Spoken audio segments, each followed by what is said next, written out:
Hi guys. How was everyone? Nice to have you back. It's a sad day. I'm on the Brown Sabres lost yesterday, but it's a perfect day to talk about the revolution. As it gets a little hotter, we're going to see about adjusting and maybe doing something out back. Got to talk to Polly about the logistics because we have cornhole and bocce back there, so don't want to conflict with that. Can you hear me? Yeah. Did you want it up a little higher? No, this get more sensitive. I like it. It's nice. Yeah. You do like Louis and do this. Yeah. So today we're talking about the Forage Wars, Brandywine and fall of Philadelphia. The Forage Wars, when I was researching it, before I was researching, I didn't realize how important it was. I'm going to talk about the Forage Wars, and then Jacob will talk about the rest. Thank you to Paulie for doing the PowerPoint last time. Now we have to step up presentation.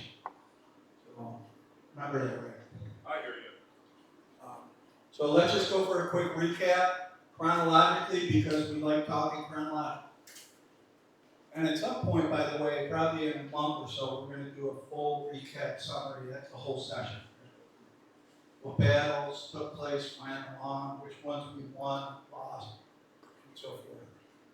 So we all remember the crossing of the Delaware, Christmas Day, 1776, and into December 26th.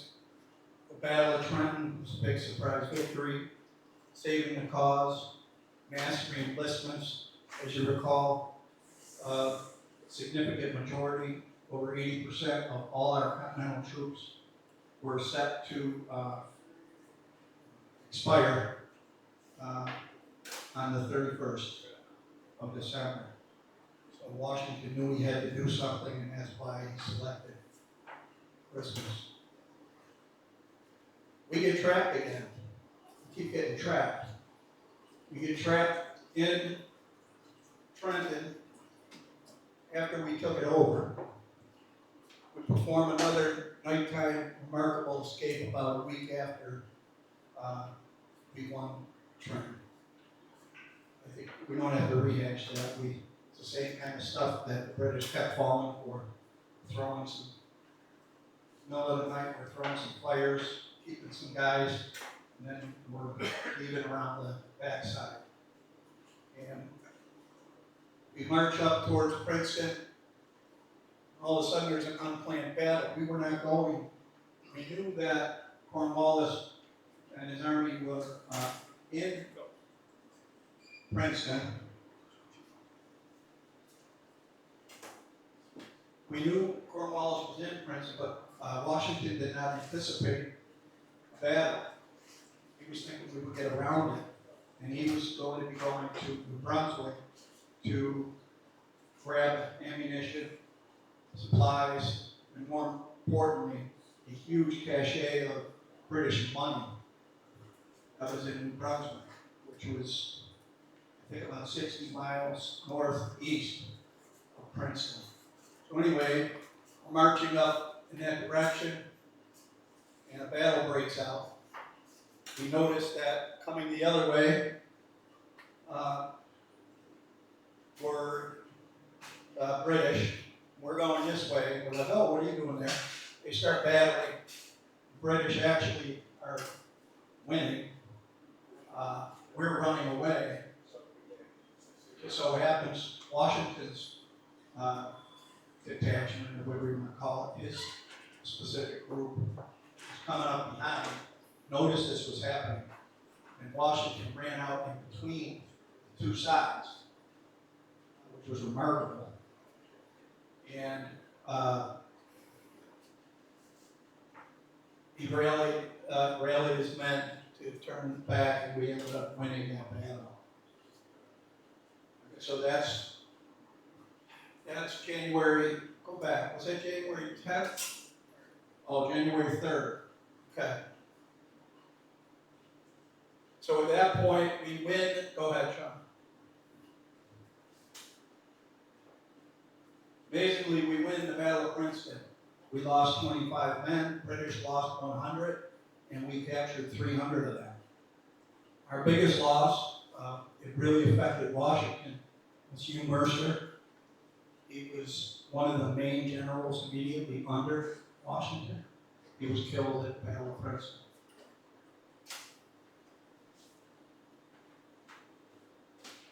So as I mentioned, Washington initially had planned on going to New Brunswick, where supplies, ammunition, and a large stash of money.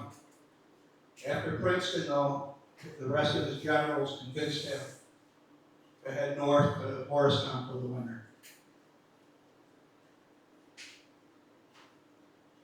A lot of historians suggest that had we gone to New Brunswick, it could have been a huge coup. But it's another example, and we've seen this many times throughout the battles that we've talked about so far. Washington chooses self-preservation. He is not an aggressive man at all. He is very conservative. He is just looking to fight another day. He chose self-preservation over the risky move. Cornwallis was already heading in that direction. That's where his army ended up spending the winter. So he knew there would be confrontation there. Go back on 1 second. So we're up north. The British didn't have one set place over the winter in 1777. They spent the winter in smaller groups, smaller areas across New Jersey, New Brunswick, New York City, and some other smaller areas. This posed a good opportunity for the American side. And this is where they talk about the Forage Wars. So, go ahead, Sean. The Forage War isn't a single battle. It's a gritty day-to-day struggle that played out across New Jersey in early 1777, right after Princeton. It's one of the best examples of how the war was won not by grand victories, but by pressure, persistence, and local advantage.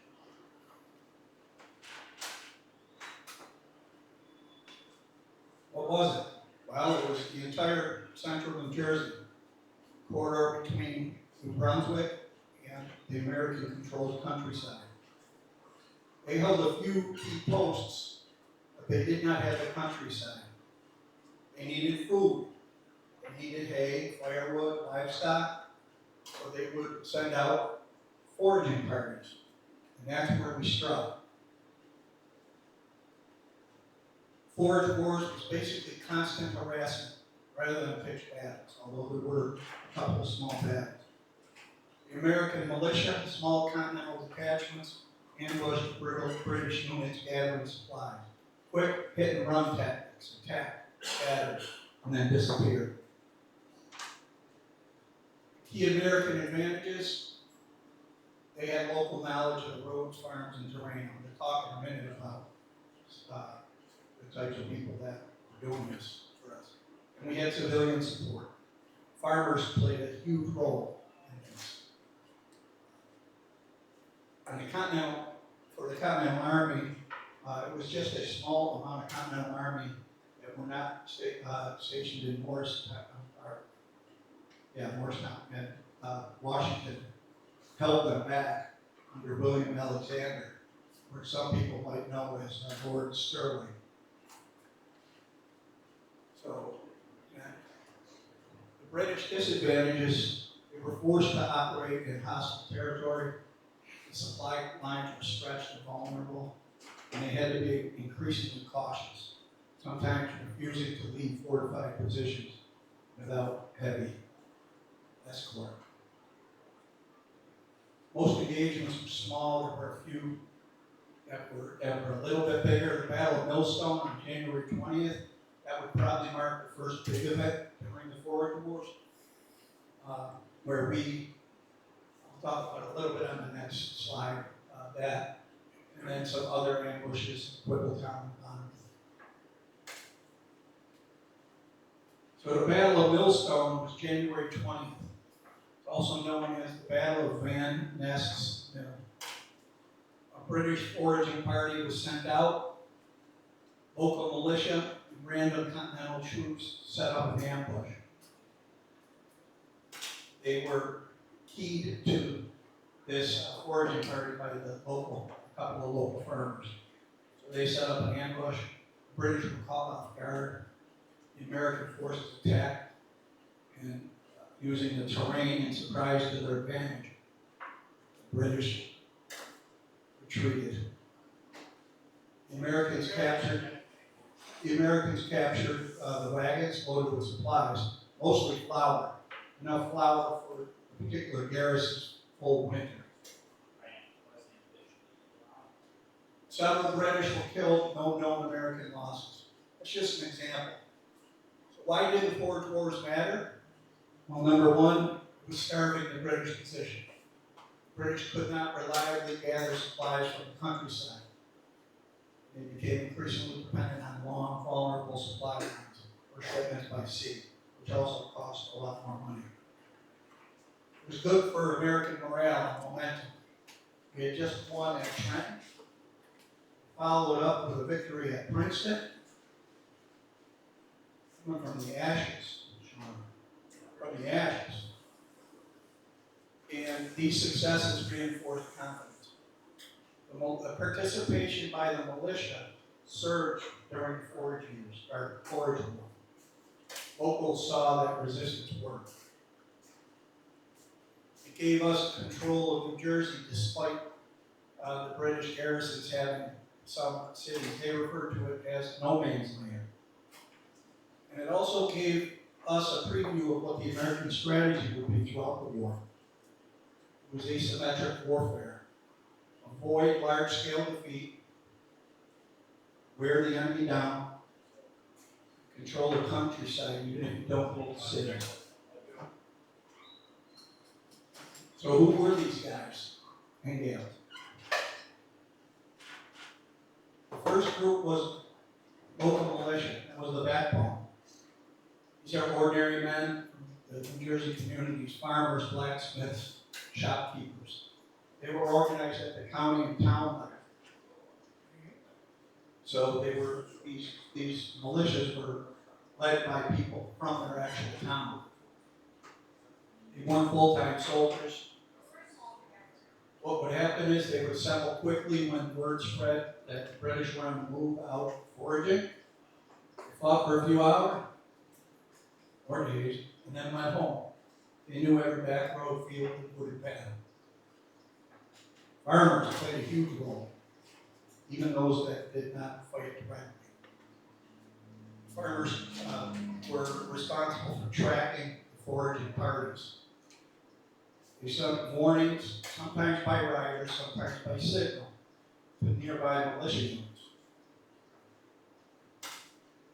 The militia units, by the way, would then, if a particular militia unit had a connection with Lord Stirling's colonials or any part of the colonials, continentals, then they would also become involved.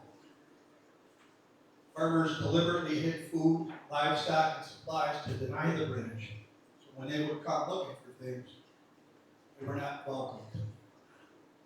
This meant British troops were marching into areas where Americans were already waiting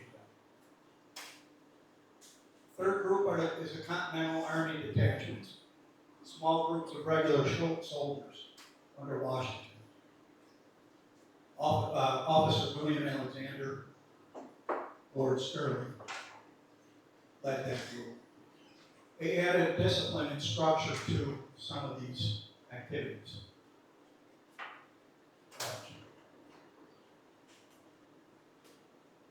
What made them effective? They didn't fight fair. This was not open field warfare. They would ambush from behind fences, trees, and hills. They would quick strike on isolated, smaller units and get out before the British reinforcements arrived. A British officer might march out expecting to collect hay and instead get hit by three sides. It blurred the line a little bit between civilian and soldier. A man could be plowing his field in the morning and firing on the British in the afternoon.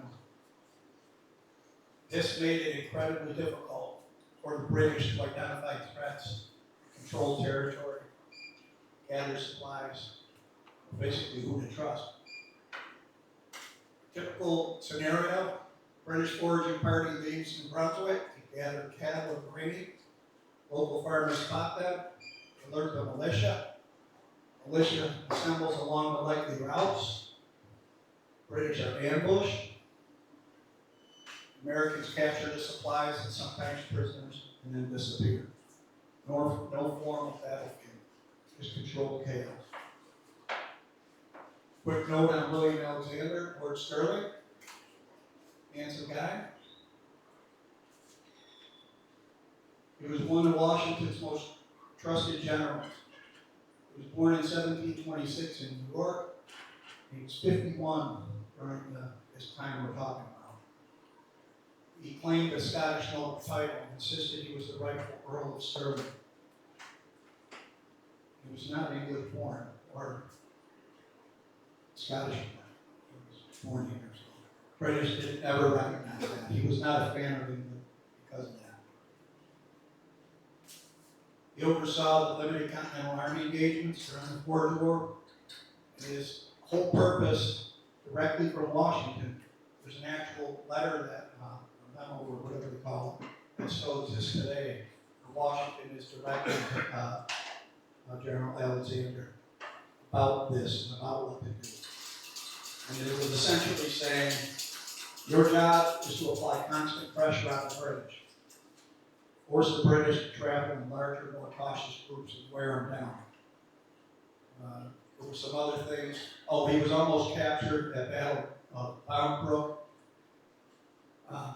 Legend has it that he escaped medically only by riding through enemy lines. That's it? Yep. So that was just to give you an idea of the period. Trenton, Brixton, we're in Morristown for the winter. While all this is happening, we're getting up to mid-1777, and we're going to start having battles again. And one of them is what you're going to talk about. It's one of the most pivotal of all. All right, guys. Hold on, any questions on that, by the way? Yeah. So they did this for a year, or maybe a couple twos, right? The Forage Wars? Wars? What's that? Say it. Yeah, 4 months. If I was the British, I would have maybe, and I realized it was happening, I would have maybe like set some traps for them. Did they ever do that? Not that I heard of, but you could probably be sure that that happened. Now the period they talk about the Forage Wars is 3 or 4 months, not years. Oh, okay. Yeah, but I mean, they continued to do other things like this that I've read about in other areas during the war, like even outside of Saratoga, after the Battle of Saratoga. But this was a constant, this might have been the first time we showed this kind of fully coordinated, aside from Lexington and Concord, right, where you had various militias and farmers who weren't even in the militia coming out and taking shots. Aside from that, this is really the first time that non-continental troops, and specifically non-militia, were involved in a coordinated, concentrated, unspoken effort to do nothing but harass the British, make it painful for them to continue in the war. You know what? We forgot the pledge. Everybody, please. Sorry about that. Tony, you want to lead it? What? The pledge? I pledge allegiance To the flag of the United States of America, and and to the republic for which it stands, one nation, under God, indivisible, with liberty and justice for all. All right. Yep. All right. So where I'm picking off is later in 1777 and about September. Okay. So Forage Wars was January through April and throughout. That's what it was called the Forage Wars, but they were fighting throughout. And now the first battle after Princeton is going to be Brandywine in the fall of Philadelphia. So let's talk about what happened after Princeton. So again, Trenton and Princeton revived the Patriot morale. We won at Trenton and Princeton, which kept the fight alive. Washington proves that the Continental Army can still fight. They are undermanned and poorly supplied, and the British still controlled New York City, but just the fact that we had an army was enough for Washington to keep going. Washington's key realization was that Americans do not need to destroy Britain, they just need to outlast them. And their new priority was avoid catastrophic defeat. So instead of getting into these big skirmishes, these big battles with thousands of guys, it was kind of pick them off where you could, flank them, become more complex with their strategy, because the whole idea was to keep the army together and outlast the British rather than these big clashes. Because the British are going to win in these big clashes almost every single time because they have more manpower and more weapons. So Washington just wanted to preserve his army for as long as possible, and that's still the strategy here, but in Philadelphia. They wanted to stretch British resources and attack the weak points. The British expected a short war, which is why Washington had the advantage, because now this war has been going on for over a year without either. Both sides still struggled with supply lines, positioning, and territory control. So, supply lines. You may not be thinking about British supply lines, but at this time, the British thought that the war would be over by now.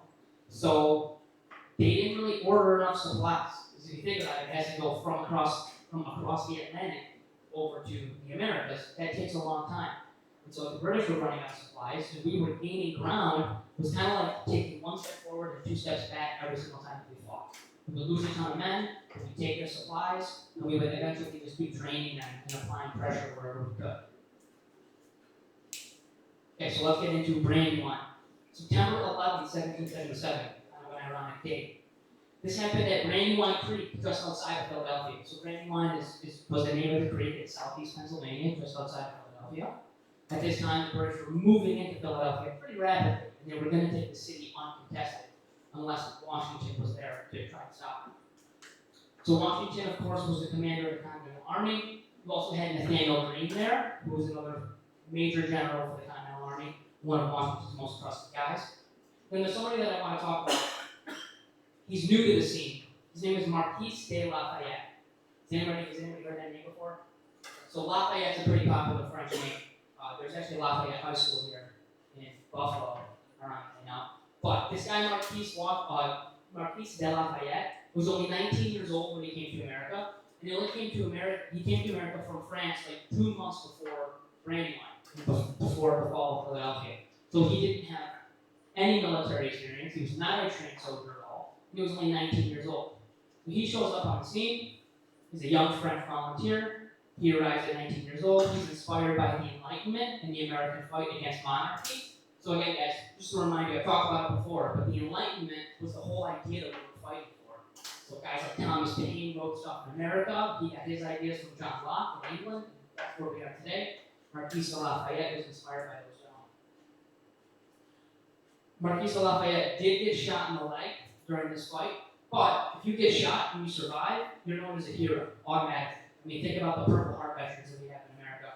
We treat them like heroes because they are. So this guy, super famous after one battle. On the British side, you had William Howe and you had Charles Cornwallis. So Cornwallis was like the arch nemesis of Washington. And William Howe was, all things considered, I don't know, he was British, but he was pretty brilliant strategist as well, militarily. So William Howe and the British devised this plan to flank Washington, because they see Washington set up on Brandywine as like a blockade. We're going to stop them from going into Philadelphia.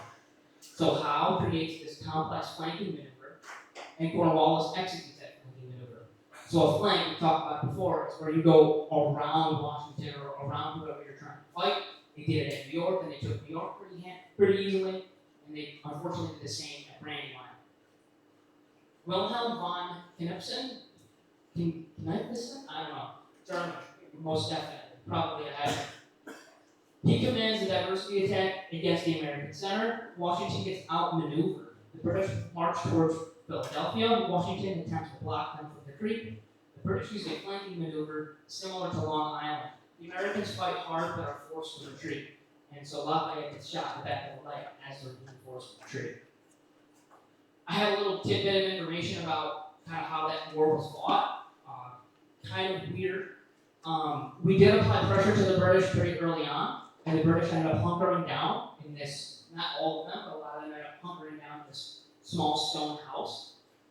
But that was actually to the British advantage, because nowadays, if anybody were to hunker down like in a house or in a stone brick building, you can just blow it up with a drone or something like that. But you can't do that in 1777. These cannons don't go through these brick walls, stone walls. So even though we were applying pressure and we forced them to huddle up, they smoked us.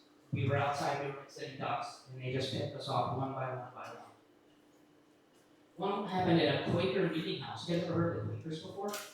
Pretty popular religious group back in the 18th, 17th century time. So one of them happened like kind of at a church. The reason I bring that up as important information is because we talked about it during the Battle of Trenton as well. But religion and Christianity was a big deal back in colonial America.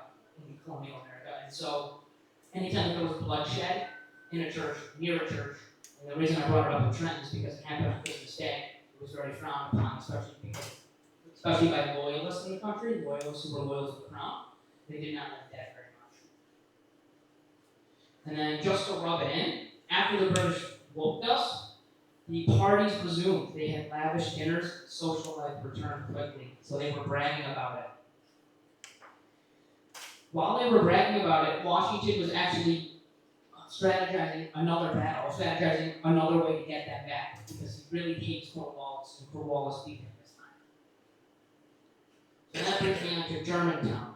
Germantown was a battle that happened 2 weeks after, about 2 weeks after, on October 4th. Real quick before I get to Germantown, I want to talk about Brandywine and what had happened there.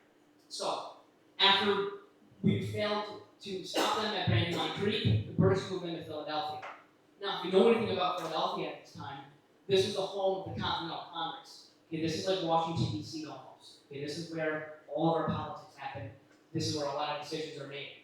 So when you think to yourself, well, what happens if somebody attacks or some country attacks Washington, D.C. now? That means almost all of our most important people in the administration are dead or hiding, and our country is probably going to go into a free fall if Washington, D.C. is totally wiped out. Similar with Philadelphia, people thought the same thing. When the British moved in and they took control of the city, the Continental Congress had to leave. They ended up leaving to Lancaster, Pennsylvania, pretty close to Philadelphia, but they spent a little bit of time there, and then to York eventually, and they spent a lot more time in York. But people overestimated what had happened politically in Philadelphia. They thought that this war for sure would be over because Philadelphia was taken. And how could decisions be made? How could you organize supply lines and pay for the soldiers, even though they rarely ever got paid? And how would you be able to organize an essential, or not be able to organize an essential area? You had to flee and go somewhere else. Well, we ended up making it work. Okay, because of Washington's brilliant expertise and his tactical skill, and just how much of a genius he was. He was able to keep the army together without needing the political assistance that happened in Philadelphia, which I find pretty impressive. Okay, real quick, Washington almost got captured at Brandywine, but Nathaniel Greene bailed him out. His column pushed up behind him and got him out of there. That could have been really bad. Any questions so far? Before we go on to Germantown? Okay, so Germantown happened about 10 days later, October 4th, 1777. The British were drunk and they were partying and they thought that they won the war again, like they did in New York, like they did at Bunker Hill, like they did every other time, Trenton especially.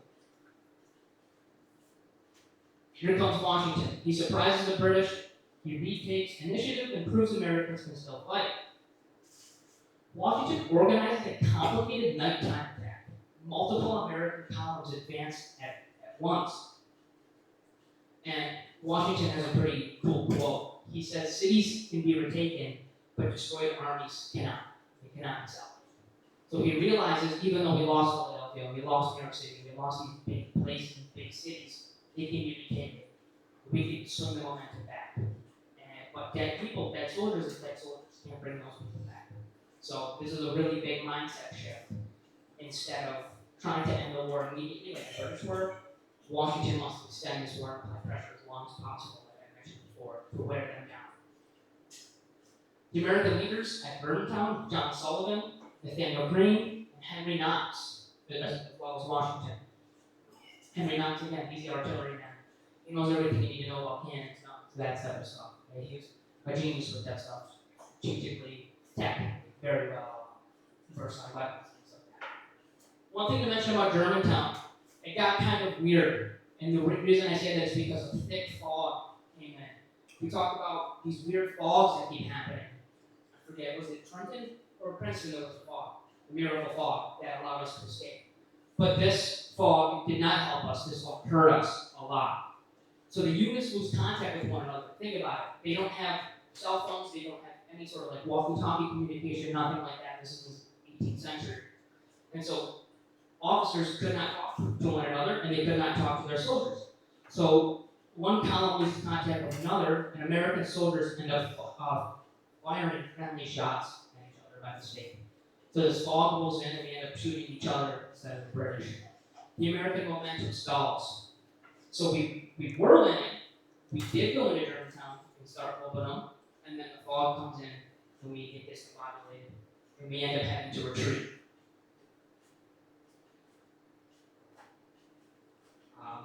Again, we did regain a little bit of momentum. We did shock the British. We did prove to ourselves that we are still dangerous.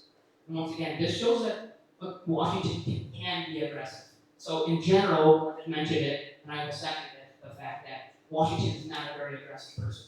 He thinks more strategically, he thinks more long-term. He doesn't want to just put all his eggs in one basket and go gung-ho on one special thing. He was much more calculated than that. But he was so hurt and beat up, inside, his ego was bruised by Cornwallis, so he decides to plan Germantown, which shows that he can and will make a move if he has to, if he feels that he has to. One thing to mention with how this happened, how complex his strategy was, they found similarities between the Napoleonic Wars and how George Washington fought. Now, the Napoleonic Wars happened 100 years after this. So Napoleon was actually taking things and ideas from Washington, that multiple column split, that flanking maneuver that we've tried to use, precision timing, coordination in darkness, and synchronized attacks from multiple directions. That shows Washington's genius. And that shows that we had a true leader and a true fighter and a true special person leading us. It's a kind of a big deal. Without Washington, I don't think any of them would have survived. One thing it's kind of this part's kind of funny. One American general was drunk during the Germantown fight. General Adam Stevens behaved erratically during battle. His division becomes badly disorganized, and after the battle, Stephen is accused of drunkenness. He is court-martialed and found guilty, and he is removed from command. So, I don't know how much responsibility you want to put on one general, but there's a chance that he cost us Germantown. I know fog played a big portion of that, like I just mentioned, but when your general is drunk and doesn't have control over his whole unit, I don't think anybody expects that to go well. This battle still matters, even though we lost in Germantown. We did have to retreat after we realized that, we don't know what we're fighting, who we're fighting, this fog is too dense. Even in defeat, Europe notices that Americans have determination. It's important for Europe to mention, or to realize that, is because we need European help. And we get it later on from the French, but we still needed to prove to ourselves and to Europe that we could fight, and that we could last, and we did have the balls to fight for it. And so this Germantown, even though we lost, shows resilience, and actually ends up helping get the French on board. This convinces France that the revolution still has potential. Now, we lost Germantown and we lost Brandywine. Now there's really no shot at getting Philadelphia. British occupied Philadelphia in late 1777. It is more a symbolic victory than it is an actual practical victory in the grand scheme of things. Largest city in the colonies, so it's actually, at this time, it was bigger than New York City, even though British controlled New York City. But Philadelphia was the largest city because of Continental Congress being there. Many expected the rebellion to collapse, but it did not. Continental Congress selected Lancaster to the British marched in on Philadelphia on September 26th. But does not mean the war is done. Washington moves to Valley Forge in the wintertime to reset, and he will eventually be back in 1778. Glenn, where do we pick up after this? What's that? Where do we pick up after this? After today? Not sure. You have the updated sheet up there? And Next week, or the movie is next or the following June 2nd. Any questions about Brandywine or Germantown? I know Glenn wants to say something, but anybody have any questions? I didn't realize Napoleon was fighting the war at the same time. I never would. I knew there that- No, Napoleon was 100 years later. Oh, 100 years later, I misheard you. Yeah. So, Washington I got doesn't have any confused there, that's why I'm 1776. asking. Yeah, no, so the reason I bring that up is because Washington was ahead of his time for the way he fought strategically. Obviously, we know Napoleon, he almost took over the whole world. The guy was pretty good, whether you like him or not, obviously, he's a bad person. But Washington was wise beyond his years as far as military experience and tactical ability.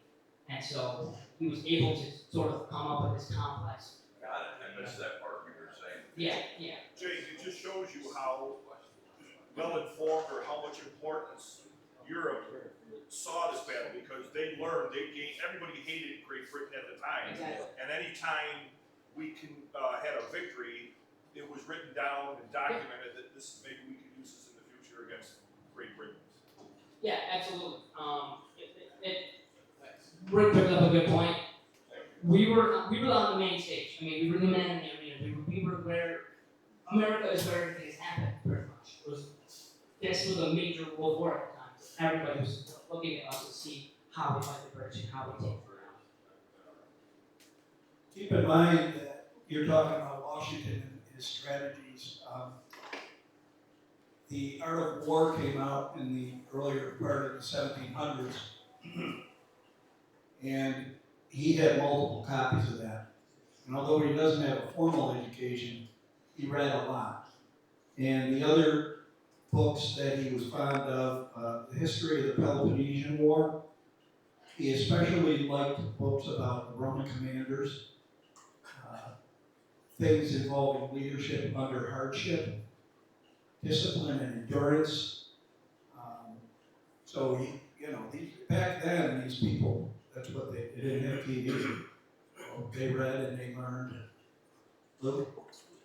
Okay, the British thought this was gonna be a short war. Can't hear you. I said the British thought this was gonna be a short war. Yep. So thus being a longer war, the effect on this war on the British economy, increasing taxes, inflation, public opinion. What did the British do? Because they raised taxes. They had to put a positive spin in their newspapers on this war. The trade lanes were closing down on them because they're sending all their ships here to fight this war.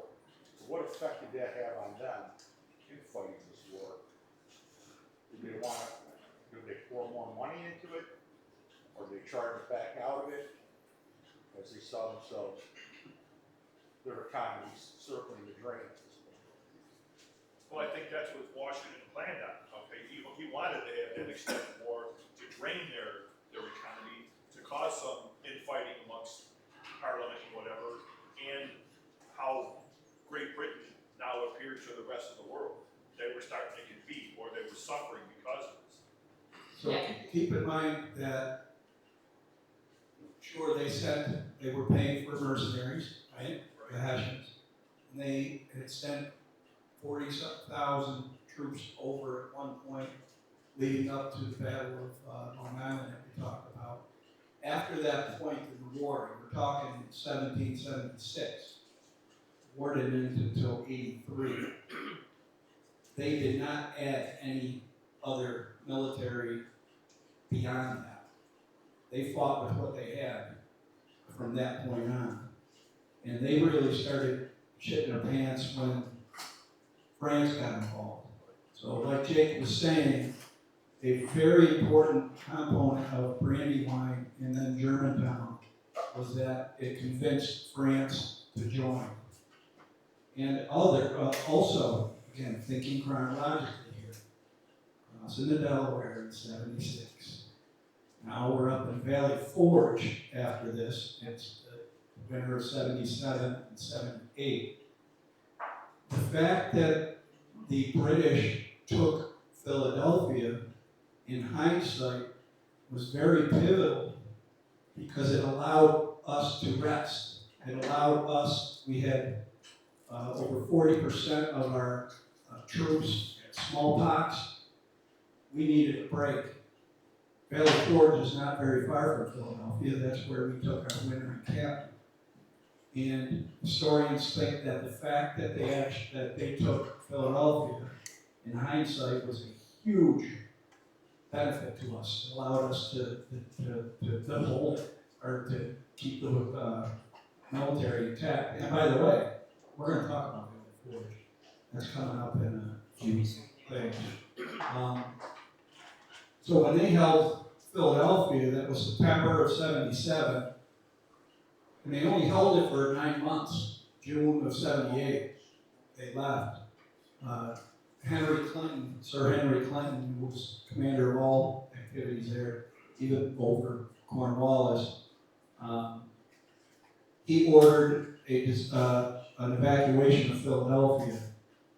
That was in June of 1778, and the reason he did that was specifically because the French had announced that they were joining. And he started getting worried about the French Navy threatening New York City. So they left Philadelphia in June of '78, right? That's where we're at, right, Lou? Right. And then Washington goes back and takes back Philadelphia. He puts a guy named Benedict Arnold in place. In '79. Well, that's when he met Andre. That's when he fled. Andre. Yeah, but he was put there in '77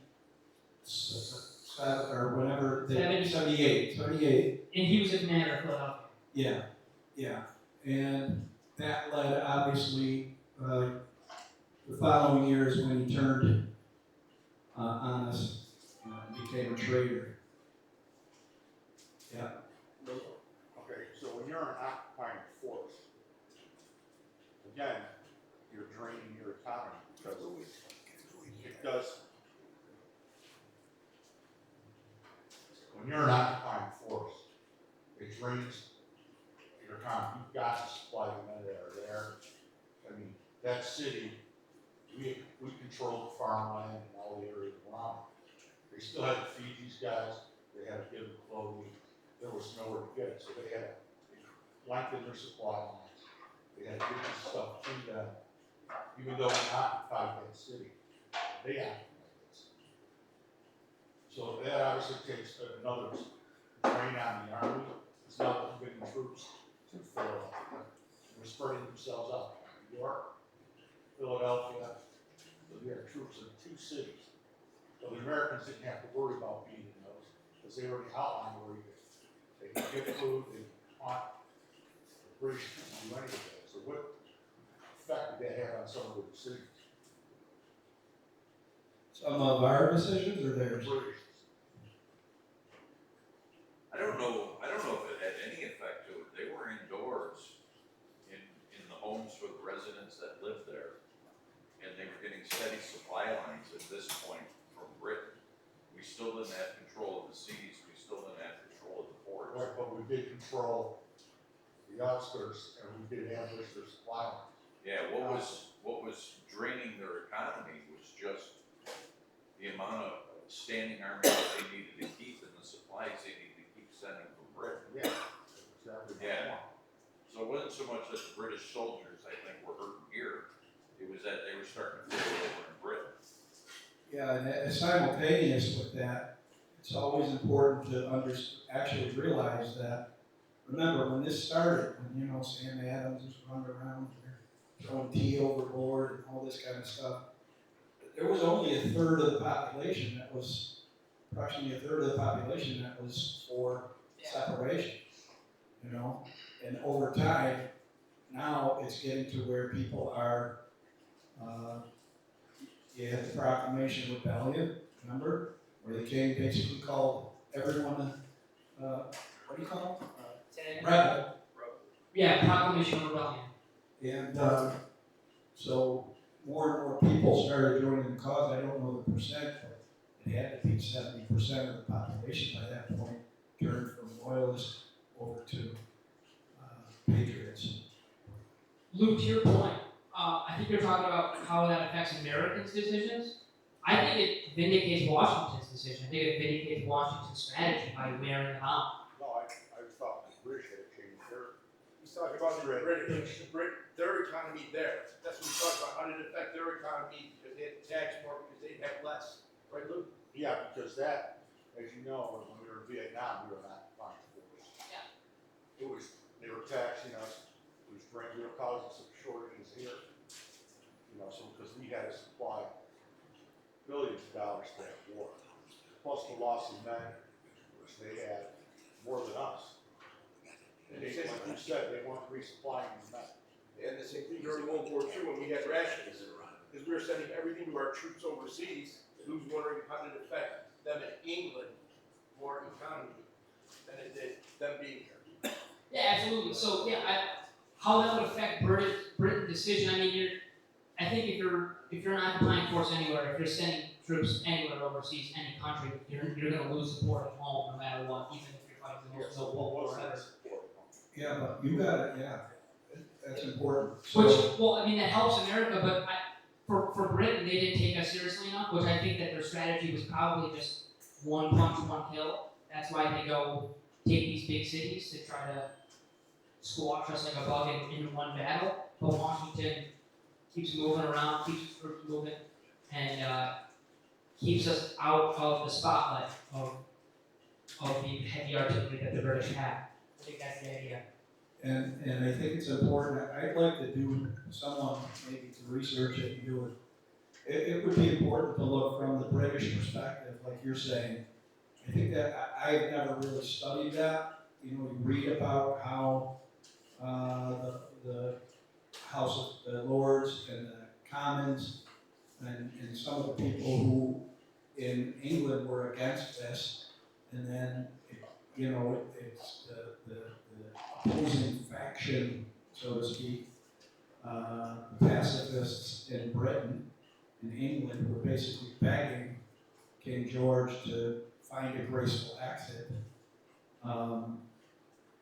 And, you know, in the meantime, you had Franklin trying to work behind the scenes to accomplish stuff like that. So it would be, it's like their Vietnam, kind of. You know, they were here, and at some point, there was a point where they said, oh, you know, now we have to try to finish this. And then, of course, you know, the biggest decision ever is France joining us.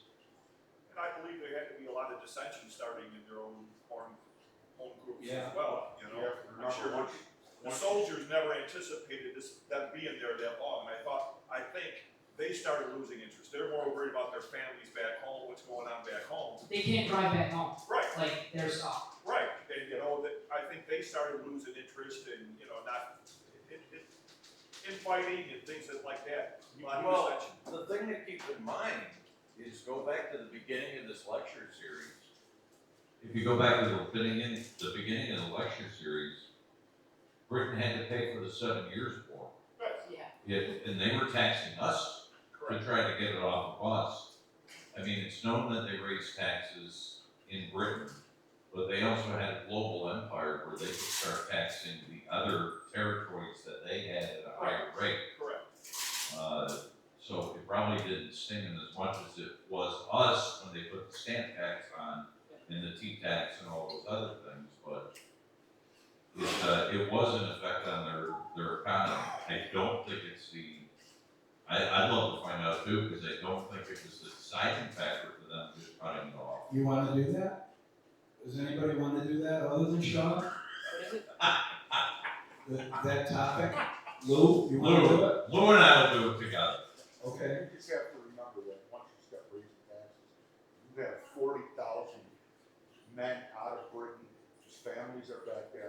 taking away the breadwinner of the family at that time. Their salaries, Well, they haven't paid. they're paid, but they still have to get that money back to Britain so these people can eat. Well, I mean, most, It's a whole, That's why you gotta do a session on it. it's a whole Yeah. dynamic where once your economy starts getting overtaxation and you get dissent, families are missing their loved ones here. And then you got Parliament, pacifist going. I mean, it was probably a big uproar at some point in history. And the only thing that saved that economy later on was the Industrial Revolution. But until then, Justin. they were floundering. Justin, you're gonna be doing something on Lafayette. Have you researched anything yet about him, or not yet? I mean, I read books on him before. So, again, he was 19 during this battle he's talking about, and then France joined within a few months of that battle. How did that change him? He didn't have much to do with that. He was actually, he came over with a few other young guys. They were all disillusioned with the French economy at the time. They were noblemen. I don't remember all the details, but basically, he fell in hard times. And a lot of the noblemen, after the 7 Years' War, France didn't really have any military engagements.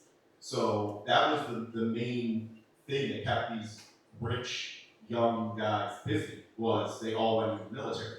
Well, France doesn't have anything going on at the time, and so they end up coming here and just saying, hey, we're gonna get involved with the American Revolution. The king told them not to. Lafayette went on a heroin trip just to get to the US. He did not have a visa. They didn't allow him and his buddies that he came with to come over here. I think they were probably afraid of getting involved at the time. Who didn't allow? The king of France. So the French, they were an absolute monarchy at the time. They didn't have a parliament or anything. So Lafayette did not come over here as a representative of France. He was a French guy that actually was very disillusioned with the monarchy in France, with what was going on there.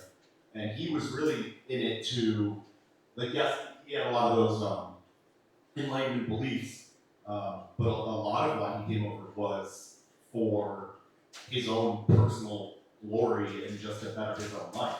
He thought all he could do was, he didn't see any other way to live a life other than being a military commander, because that's all that they did over there. So why do we all know him? He was a young guy then. What? I mean, he ended up, Washington basically adopted him. Yes. He and Washington were best friends until Washington's death. Lafayette actually named a son George Washington. They were together for the entire revolution. After he came, he pretty much did not leave Washington's side. He was probably his most trusted man.